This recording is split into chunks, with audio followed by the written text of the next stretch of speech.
support to regulate cooperation within the scope of NATO Trust Fund and logistics and standardization system reform. The bill has been transferred to international advisors with the Ministry of Defense and the General Headquarters of the Military Forces of Ukraine for further agreement. In order to establish a new system of logistical support according to NATO standards, the Ministry has shaped a list of national standards to manage life cycle of armaments and military equipment. It will be done in strict compliance with NATO standards. The Ministry of Defense of Ukraine is establishing a personnel reserve to fill in leading positions in the military forces of Ukraine with a priority to those who've participated in the anti-terrorist operation. 1,432 officers have been already included in this reserve list. Besides, the Ministry of Defense created an approved reserve of nomenclature nominations of the first Deputy Minister of Defense of Ukraine, which currently contains 1,316 candidates. Ukrainian military servicemen continue clearing the territory of the ATO from explosive devices left by occupants. 342 explosive devices have been removed in the past week. Since the beginning of the ATO, a total of 18,202 mines and explosive devices have been eliminated by our sappers. In the past week, the Ministry of Defense of Ukraine signed a decree to decorate with presents and special decorations to some 146 military servicemen for their exceptional performance during the ATO.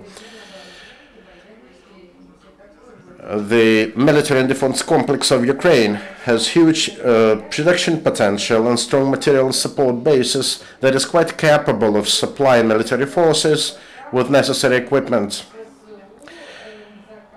This year, the enterprises of the complex have supplied more than 1,400 units of new and modernized military equipment and machinery, which includes 40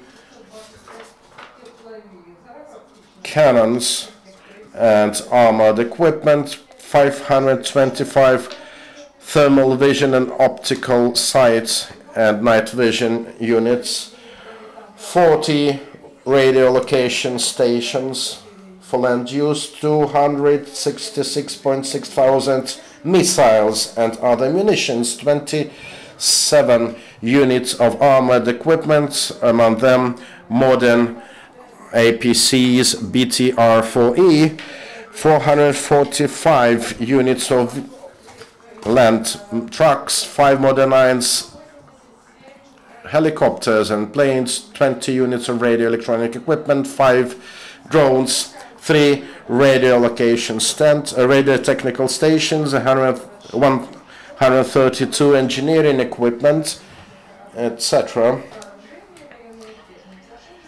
By the end of this year, domestic productions and special exporters will supply 4.5 thousand more different military equipment and 363,000 units of munitions. In the past week, the repairs and restoration brigades of the military forces of Ukraine restored 354 units of military armaments and equipment, including 4 T-64 tanks, 1 howitzer Stab B, 2 movable howitzers, 4 anti-aircraft units Zu-23-2, 7 anti-tank cannons Rapira MT, 5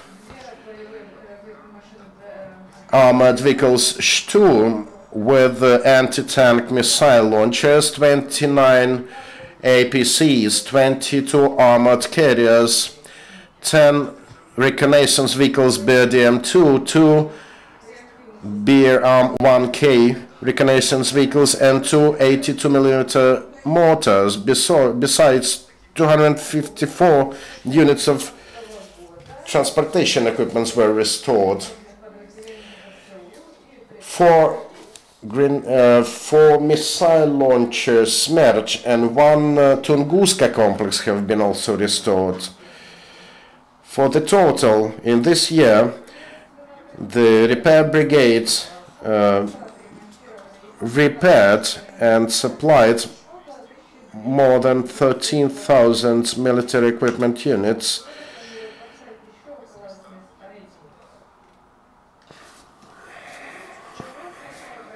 Since the beginning of the ATO, more than 30,209 units of military equipment and transport trucks have been restored and repaired for the needs of the army. Military representation officers of the Ministry of Defense provide for monitoring of efficient performance of the state order of equipment of military use at local enterprises, and this year they have been overseeing quality of repairs and restoration of equipment for the total of 4,100 million hryvnias, and also for other enforcement structures for the total of 2,800 million hryvnias. For the delivery of these services, the special fund of the ministry accrued 11,516.5 thousand hryvnias. Besides, military representations of the ministry prevented excessive expenditures of budgetary funds for the total of 560.5 million hryvnias. Thank you for your attention. Now I'd like to give the floor to the center of the AT operation and our spokesperson there, Sub-Colonel Anatoly Stelmach, with updates of the latest events in the ATO in the last 3 days. Good morning, Anatoly. Do you hear us? Yes. In spite of minimal cases of ceasefire violations in the ATO area, there is still no complete lull. Since 11th of September, from 12:35 until 13:02, our base point to the south from Avdiivka was shelled with grenade launchers and small arms. This led to the wounding of 1 Ukrainian serviceman. Starting from 6:17 and 20, big caliber submachine gun and grenade launcher were used from the side of Spartak to fire against 8 positions in Opitne. That same evening, grenade launchers, big caliber submachine guns and small arms were used to wage fire against our point nearby Avdiivka at around 18 and 20 hours. On 12th of September, a diversion and reconnaissance group comprising up to 10 insurgents approached our stronghold nearby Size, Lugansk region, and opened fire against Ukrainian positions. It took place at 16:35. The forces of Ukraine repelled the attack with no losses. At 9 p.m., big caliber submachine gun was used by insurgents to fire at Ukrainian positions nearby Zaitsevo. On 13th of September, small arms were used against our forces at Zaitsevo around 2 p.m. At 2:10 until 3:15, enemy snipers and big caliber submachine guns were used against our positions nearby Luhansk village. Sniper was registered to work around Mariinka about 4 p.m. There was some little aggravation of the situation on 13th of September when some renewed fires against our positions were registered at in the direction of Artemivsk. big caliber submachine guns were used against our stronghold to the north from Lozowe. It took place on 9:15, 9:35 and 10:15 p.m. At around 8 p.m. in Lugansk region, grenade launchers were used against Ukrainian forces in the village of Shestya, and mortar fire was registered at our positions to the south from Sokilniki at around 11 p.m. Throughout 14th September, some enemy fire was continued to be registered, and since 6 a.m. until midnight on 14th of September, the fire was mostly registered in the Artemis direction. Sniper fire and small arms were used against our forces nearby Zaitsev at 1:15 p.m. At about 4 p.m., big caliber submachine guns were used by occupants against our forces in Lozowe. At around 5 p.m., our forces were fired with small arms nearby Sanzharevka. At around 6 p.m., the fire with submachine guns, grenade launchers and small arms were waged nearby Mayorsk, which totaled to 23 times of violations of ceasefires for the period. In spite of that, the ATO forces continued restoring infrastructure of Donbass. They worked together with utility enterprises to repair bridges nearby Krasnohorivsk and Solidarsk.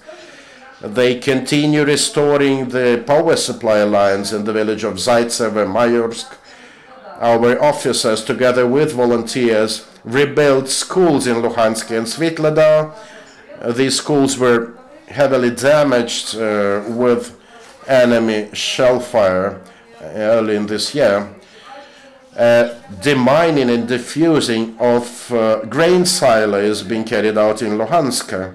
According to our operational information, the number of criminal crime is growing, and these crimes are committed by insurgents.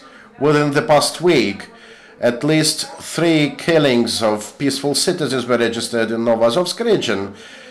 It was done by military servicemen of the 9th Special Detachment of the 1st Army Corps of the so-called DNR.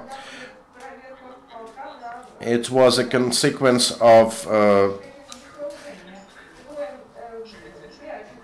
direct involvement of insurgents, and the Russian terrorists even started investigation in the case. Thank you. Do you have any questions to our speakers? If no questions, then let me thank you, Oleksiy and Anatoly, until our next meeting on Friday. And our next coming briefing will be at 10:30 to discuss the start of public campaign for local elections 2015, titled I Am for the Bike.